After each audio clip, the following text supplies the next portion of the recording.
सर्वप्रथम सर्वांना श्री स्वामी समर्थ. स्वामी महाराजांच्या कृपेने तुमच्या सर्व चांगल्या इच्छा पूर्ण होत ही स्वामींचरणी प्रार्थना करते आणि आजच्या व्हिडिओला सुरुवात करते. आपल्या कुटुंबावर, आपल्या घरादारावर, लेकरा बाळांवर आपल्या कुलदेवीचा, आपल्या कुलस्वामिनीचा कृपा आशीर्वाद, तिची छाया असणं खूप महत्त्वाचं असतं. जसा आपला पितृदेव आपल्यावर प्रसन्न असावा, प्रत्येकाला वाटतं आपले पितृदेव आपल्यावर कायम प्रसन्न राहावे, तशीच आपली कुलदेवी सुद्धा आपल्यावर कायम प्रसन्न असायला हवी. आणि आपली कुलदेवी प्रसन्न तेव्हाच होते जेव्हा आपण नित्य नियमाने तिची काही सेवा करतो. तोडकी मोडकी का होईना आपल्या माऊलीला आपली सेवा प्रसन्न करत असते. जेवढी होईल ना तेवढी सेवा आपल्या कुलदेवीच्या चरणी नक्की करत जा महिलांनो. घरातल्या कुलस्त्रीने, सौभाग्यवती स्त्रियांनी आपल्या कुलदेवीची सेवा करणं खूप गरजेचं असतं. काही वेळा घरात सर्व काही असतं, पैसा येतो, पण काय होतं, पाण्यासारखा पैसा निघून जातो. आरोग्य नीट राहत नाही, मुलाबाळांची प्रगती होत नाही. घरात मुलं मोठी असतील, लग्नकार्यात काही अडीअडचणी येत असतील, किंवा लग्न झाल्यानंतर संतान प्राप्ती होत नसेल, 5 वर्ष झाले, 10 वर्ष झाले, संतान प्राप्तीच होत नाही, आरोग्यच नीट राहत नाही. घरात वेगवेगळ्या अडीअडचणी येतात. मग मोठ्या माणसांना असो, मुलाबाळांना असो, मुलांना काही ना काही आरोग्य नीट राहत नाही. परगावी मुलं असतात, काही ना काही आई वडिलांना चिंता असते. पण आपली कुलदेवी जर आपल्यावर प्रसन्न असेल तर आपल्या घरात सुख, शांती, आनंद, आरोग्य, ऐश्वर्य भरभराटीला कशाला कमी कधीच राहत नाही. आपल्याला एक रक्षा कवच कायम मिळत राहतं आणि ती आपली कुलदेवीच देत असते. म्हणून महिलांनो, घरातली जी कुलस्त्री असते तिने आपल्या कुलदेवीची सेवा करणं खूप महत्त्वाचं असतं आणि प्रत्येक मंगळवारी आपल्या कुलदेवीची सेवा करायचीच असते. आता रेणुका देवी, तुळजाभवानीचा उपवास आपण मंगळवारी करतो. कोल्हापूरच्या महालक्ष्मीचा उपवास आपण शुक्रवारी करतो. आता ज्या महिलांना, म्हणजे तुम्ही जर उपवास करत असाल तर अतिशय उत्तम. ज्यांना उपवास जमत नसेल त्यांनी उपवास नाही केला तरीही चालेल. आपल्या माऊलीला आपली तोडकी मोडकी सेवासुद्धा कबूल आहे. प्रसन्न करते त्या माऊलीला आपली सेवा. म्हणून नाही उपवास केला तुम्ही, पण त्या कुलदेवीच्या चरणी आपण आनंदाने जर आपण थोडी का होईना सेवा जर दिली तर माऊली कायम आपल्या पाठीशी उभी राहते आणि तिचं इतकं रक्षा कवच आपल्याला मिळतं की आपल्याला कधीच मग भीती कसली उरत नाही. म्हणून आपली कुलदेवी कायम आपल्यावर प्रसन्न असावी असं जर तुम्हाला वाटत असेल तर आजच्या व्हिडिओमधून मी कुलदेवीची काही सेवा उपाय सांगणार आहे, जेणेकरून तुम्हाला ती सेवा 11 मंगळवार तरी करायची आहे. बघा, कितीही अडचणीत असाल तुम्ही, कितीही तुम्हाला त्रास असेल, चिंता असेल, दुःख असेल, दारिद्र्य असेल घरात, पर तुमची कुलदेवी नक्कीच प्रसन्न होईल अशी सेवा आजच्या व्हिडिओमधून सांगणार आहे. व्हिडिओ शेवटपर्यंत बघा. चॅनलवर नवीन असाल कृपया चॅनलला नक्की सबस्क्राईब करा. कमेंटमध्ये जरूर लिहा ओम कुलदेवताय नमः, नाहीतर लिहा सर्वांनी श्री स्वामी समर्थ. तर आपली कुलदेवी रेणुका माता असते, तुळजाभवानी माता असते, आई सप्तशृंगी, आपली कोल्हापूरची अंबाबाई, म्हणजे 3.5 शक्तिपीठं हे आपलं कुलदैवत असतं. आता तुमची कुलदेवीच जर तुम्हाला माहीत नसेल तर तुम्ही दर मंगळवारी, शुक्रवारी एक सुपारी मांडून जरी तुमच्या कुलदेवीला तुम्ही प्रार्थना केली तर समजून जा तुमची कुलदेवी तुमच्यावर नक्कीच प्रसन्न होईल. आता काही वेळा आई वडील लांब राहतात आणि त्यांची मुलं कामानिमित्त, नोकरीनिमित्त, व्यवसाय असेल त्याच्या निमित्त बाहेर गावी राहतात. तरी पण तुम्ही तुमच्या घरातून आपल्या कुलदेवीचा फोटो टाक, जरी तुमच्या मोठ्या घरी असतील, देवी आईचे टाक मोठ्या घरी असतील, तरी पण एक फोटो आपल्या कुलदेवीचा आपल्याबरोबर घेऊनच तुम्ही दुसऱ्या गावाला राहायला जायचं आहे. नसेल तर एखादा मंगळवार बघून आपल्या घरात कुलदेवीचा फोटो देवघरात स्थापन नक्की करा. एक गणपती बाप्पाची मूर्ती, बाळकृष्णाची मूर्ती, अन्नपूर्णेची मूर्ती आणि आपल्या कुलदेवीचा टाक असणं आपल्या देवघरात खूप महत्त्वाचं असतं. तुम्हाला नाही ना जास्त देवपूजा करता येत, पण किमान आपण एक फोटो आणि आपले 2-3 देव तरी आपण पूजूच शकतो. असं घरच नाही ज्या घरात हे देवी देवता नाही, नसेल तर आजच घेऊन या. त्याच घरात सुख शांतता नक्कीच नांदत असते आणि प्रत्येक कामात यश नक्की मिळत असतं. म्हणून आपल्या कुलदेवीचा फोटो असणं खूप महत्त्वाचं आहे. तुम्हाला कुलदेवी माहीत नसेल, एखादा मंगळवार बघून, आजच मंगळवार आहे, एक सुपारी मांडा, 2 विड्याची पानं घ्या, सुपारी मांडा आणि तुमच्या कुलदेवीला प्रार्थना करा, हे माऊली तू मला माहीत नाही, मला माहिती करून दे. यामुळे तुमची कुलदेवी तुम्हाला नक्कीच समजून येईल. त्याचबरोबर आपल्या कुलदेवीची सेवा म्हणजे 2 वर्षातून आपल्या देवी आईच्या मूळ स्थानी जाऊन सहकुटुंब सहपरिवार तिचं दर्शन घेणं, तिची ओटी भरणं, तिचा मानपान करणं, तिला पूर्णावरणाचा गोडधोड नैवेद्य दाखवणं, हा मानपान खूप महत्त्वाचा असतो. म्हणून तुमच्या कुलदेवीचं मूळ स्थान जिथं असेल तिथं वर्षातून एकदा जाऊन तरी आपण सहकुटुंब सहपरिवार दर्शन नक्कीच घेत जा. आता काहींचं मूळ स्थान, देवी आईचं मूळ स्थान खूप लांब असतं. किमान आपण 5 वर्षातून त्या देवी आईच्या दर्शनाला नक्की जाऊ शकतो. 5 वर्षातून का होईना नक्की जात जा. आणि चैत्र नवरात्री, अश्विन नवरात्रीला महिलांनो 101 रुपये का होईना आपल्या कुलदेवीच्या साडी चोळीच्या तिच्या नावाने बाजूला काढून ठेवायचे.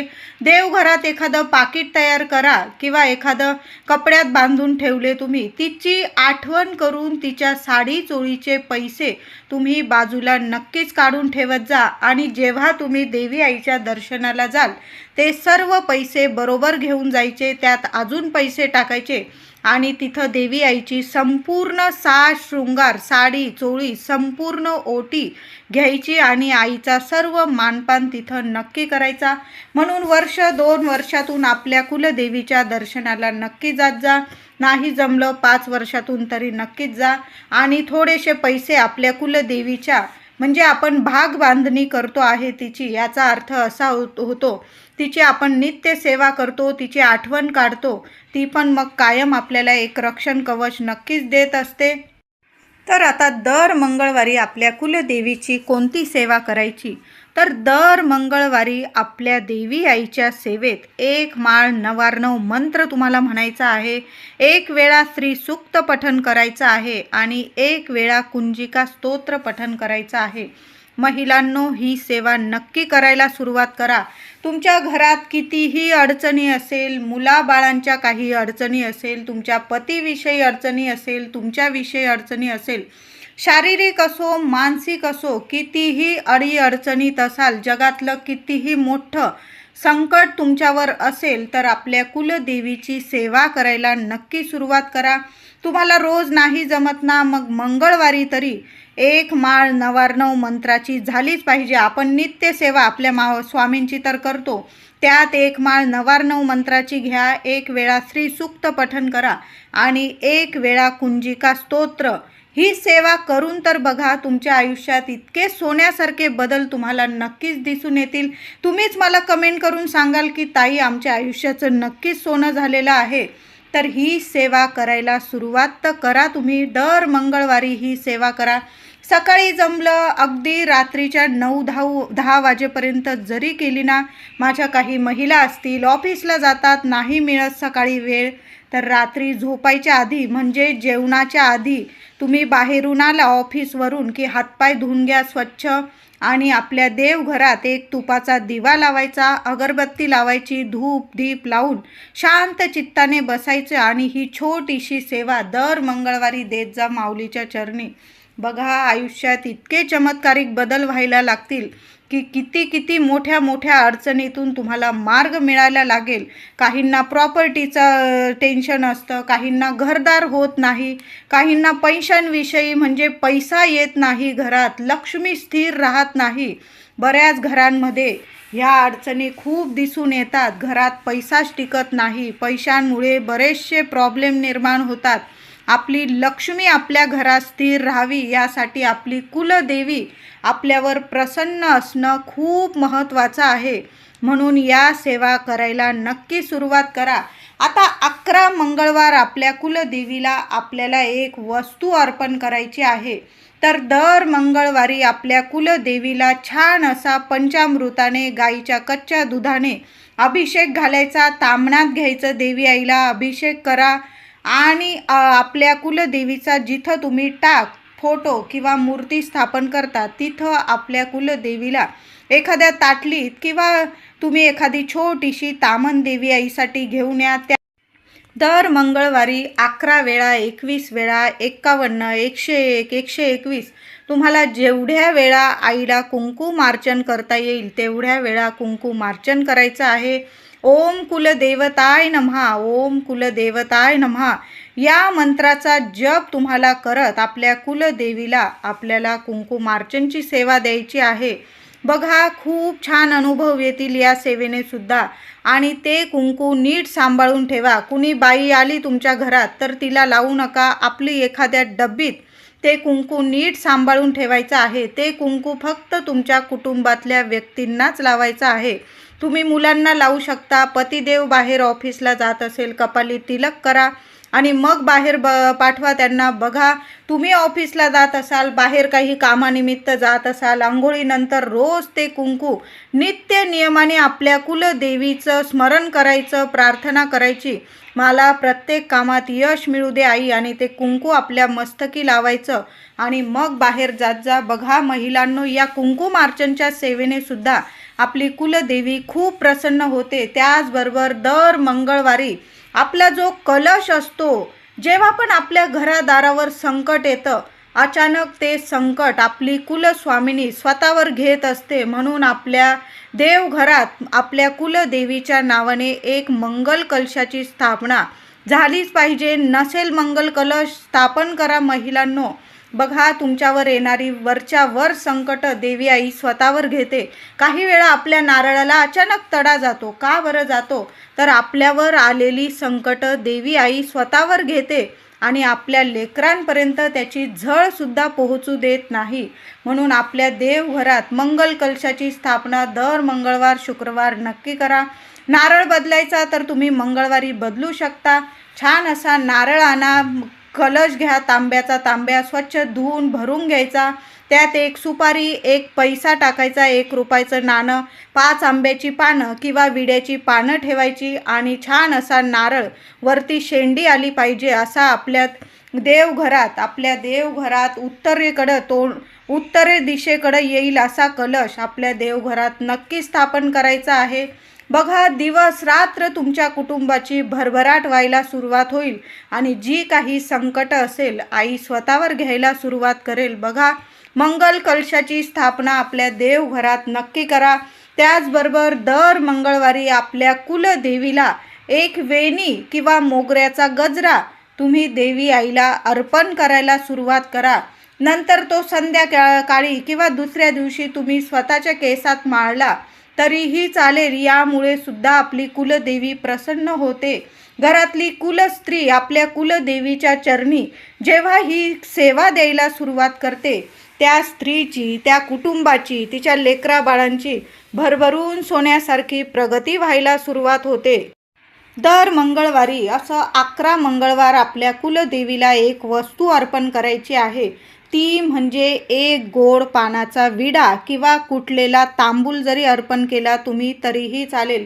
तुम्हाला तांबूल येत असेल घरी कुटून करता तर तुम्ही तोही करू शकता, किंवा बाहेरून पानाचा विडा आपण आणून देवी आईला अर्पण केला तरीही चालेल, किंवा आपण घरातच पानाचं सामान आणून ठेवलं तर दर मंगळवारी आपल्याला बाहेरून गोड पानाचा विडा आणण्याची गरज नाही. तुम्ही साध्या सोप्या पद्धतीने पानाचा विडा तयार करू शकता. छान असं हिरवागार ताजं पान घ्यायचं, धुवून स्वच्छ पुसून घ्यायचं, त्याला थोडासा चुना लावायचा, कात लावायचा, त्यावर थोडंसं गुलकंद, बडीशेप, सुपारीचा तुकडा, त्रुटी फुटी असेल तुमच्याकडं बडीशेप ठेवा, 2 हिरवी वेलची ठेवा, 2 लवंग ठेवा. असा साधा सोपा पानाचा विडा तयार करा आणि 1 लवंग खोचून तो पानाचा विडा बंद करायचा आहे. देवी आईसमोर एखादी वाटी ठेवा, हातात पानाचा विडा घ्यायचा आहे. उजव्या हातात तुमची जी इच्छा असेल आईच्या चरणी बोलून दाखवा, आईला प्रार्थना करा, आई माझी ही इच्छा पूर्ण कर. मी 11 मंगळवार तुला हा पानाचा विडा अर्पण करत आहे. माझी सेवा कबूल करून घे.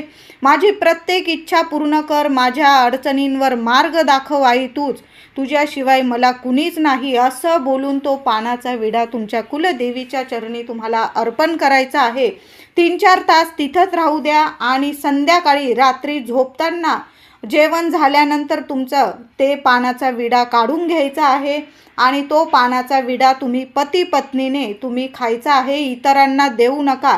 दर मंगळवारी आपल्या कुलदेवीला काहीतरी गोडाधोडाचा नैवेद्य जरूर दाखवा.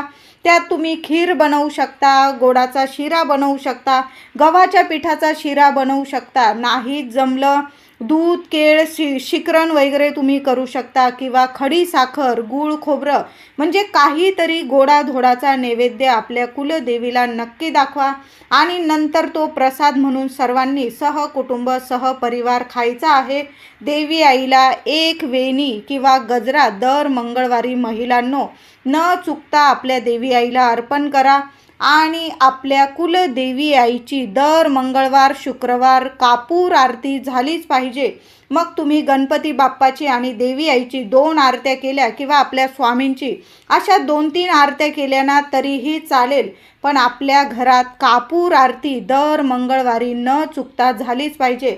आता खूप छान सेवा सांगत आहे महिलांनो. तुमच्या घरादाराला एक रक्षा कवच मिळावं म्हणून ही सेवा आहे. दर मंगळवारी ही सेवा करायची आहे. तुमची कुलदेवी अंबाबाई असेल, तुम्ही शुक्रवारी सेवा केली तरीही चालेल. काय करायचं, आपल्या कापूर आरती आपल्या देवी आईची करून घ्यायची, नित्य नियमाने सेवा करून घ्यायची आणि संध्याकाळी 6:30 ते 7:30 माझ्या काही महिला ऑफिसला गेल्या असतील, तुम्ही नंतर येऊन केल्या 8-9 वाजेपर्यंत ही सेवा तरीही चालेल. घराच्या बाहेर जायचं आहे, उंबरठ्याच्या बाहेर जाताना एक मातीची पंती घेऊन जायची, त्यात भीमसेन कापूर घेऊन जायचा आहे टाकून, 3-4 वड्या टाकून घेऊन जा. बरोबर 2 लवंग घेऊन जायचे आहे तुम्हाला आणि मुख्य उंबरठ्याच्या बाहेर बसून घ्या शांतपणे आणि आपल्या मुख्य उंबरठ्यावर तुम्हाला त्या मातीच्या पंतीत एक भीमसेन कापूर जाळायचा आहे आणि त्या 2 लवंगा जाळायच्या आहे. लवंगा लगेच टाकून देऊ नका. आधी आपल्या उजव्या हातात घ्यायच्या आहे.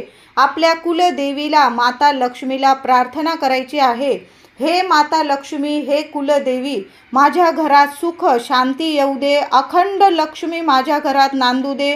जी काही अलक्ष्मी असेल, दुःख असेल, दारिद्र्य असेल, चिंता असेल, त्रास असेल ते संपूर्णपणे नष्ट होऊ दे. जो शत्रुदोष असेल, तो नजरबाधा असेल तो नष्ट होऊ दे आणि माझ्या घरादाराची, मुलाबाळांची, माझ्या पतीची, माझी संपूर्ण कुटुंबाची दिवस रात्र सोन्यासारखी भरभरून प्रगती होऊ दे. आमच्या प्रत्येक इच्छा पूर्ण कर माऊली असं बोलून तुम्हाला त्या 2 लवंग त्या कापूरवर जाळायचे आहे आणि आपल्या मुख्य उंबरठ्यावरच हा उपाय करायचा आहे. लगातार 11 मंगळवार हा उपाय करा. तुमच्या घरादाराला एक मोठं रक्षा कवच मिळणार आहे. आपल्या कुलदेवीने आपल्याला एक रक्षा कवच दिलेला आहे. आपण असं समजून तो कापूर आपल्या उंबरठ्यावर जाळायचा आहे. दर मंगळवारी करा. एका मंगळवारमध्येच तुम्हाला अनुभव खूप छान येणार. दर मंगळवारी संध्याकाळी आपल्या मुख्य उंबरठ्यावर 2 लवंग भीमसेन कापूर सोबत जाळायचे आहे. महिलांनो, हा उपाय नक्की करा. काही 4 दिवस असतील महिलांनो, तुम्हाला अडचण असेल तर तुम्ही पुरुष दादांकडून करून घेतला, माझ्या दादांकडून, तरीही चालेल. काही नाही, तुम्हाला फक्त आपल्या उंबरठ्यावर मातीची पंती, मातीच्या भांड्यातच कापूर जाळायचा आहे. मगच आपल्या घरादाराला एक रक्षण कवच मिळणार आहे. तर मातीची पंती घ्या. तुम्ही आपली दिवाळीची घेतली, धुंचून स्वच्छ केलेली तरीही चालेल. दर मंगळवारी त्यात भीमसेन कापूर आणि 2 लवंग, आपली इच्छा बोलू त्या 2 लवंग जाळायचे आहे. जोपर्यंत तो कापूर जळत आहे तो उंबरठ्यावरच राहू द्या. एकदा का कापूर शांत झाला मग ते सर्व तुम्ही निर्माल्यात टाकून द्या आणि ती पंती धुवून चून पुन्हा दुसऱ्या मंगळवारी तीच पंती घ्यायची आहे. अशा साध्या सोप्या पद्धतीने आपल्याला 2 लवंग कापूर सोबत दर मंगळवारी आपल्या मुख्य उंबरठ्यावर जाळायचं आहे. एका मंगळवारमध्येच तुमच्या घरादाराला रक्षण कवच मिळणार आहे. जी अडलेली कामं असतील तुमची, तुम्ही खूप वाट बघत आहात, तुमची इच्छा पूर्ण होणारच नाही, तुम्हाला असं वाटत असेल, ती कामं अचानक तुमची व्हायला लागेल. बघा, लग्न कार्यात सुद्धा तुम्हाला जे अडथळे येत आहे मुलामुलींच्या, अचानक तुमच्या घरात मंगल कार्य व्हायला लागेल. मुलाबाळांची इतकी प्रगती व्हायला लागेल की तुम्हालाच जरासं चमत्कार वाटायला लागेल. तुमच्या मुलांना नोकरीत हवं तसं यश मिळायला लागेल, अभ्यासात यश मिळायला लागेल. तुमची मुलं तुमची ऐकत नसतील, ती सुद्धा चांगली वठणीवर येतील. असा सुंदर उपाय आहे. मुलाबाळांना नजरबाधा होते, मग मुलं चिडचिड करतात, आईवडिलांशी उद्धटपणे बोलतात, आपलं ऐकत नाही. तर असा उपाय नक्की करा. आपल्या कुलदेवीचं नाव घेऊन आपल्या मुख्य उंबरठ्यावर भीमसेन कापूर आणि 2 लवंगा जाळायला सुरुवात तर करा. 11 मंगळवार हा उपाय करा. 1 मंगळवारमध्येच तुम्हाला नक्की छान अनुभव आल्याशिवाय राहणार नाही. तर हे उपाय नक्की करा. आपल्या कुलदेवीला पानाचा विडा दर मंगळवारी न चुकता अर्पण करा. नंतर प्रसाद आपण खायचा आहे. मंगळवार असो शुक्रवार असो, आपल्या घरात मांसाहार, मद्यपान, कुणाचा अपमान होईल अशा गोष्टी अजिबात घडू देऊ नका. महिला असो पुरुष असो, सर्वांनी याची काळजी घ्यायची आहे. ज्या घरातल्या स्त्रीचा मानपान केला जातो त्याच घरात अखंड लक्ष्मी नांदत असते. म्हणून स्त्रियांचा मानपान नक्की करा. घरातल्या प्रत्येकाने प्रत्येकाचा जर मान ठेवला तर खरंच सांगते, घराचं गोकुळ नक्की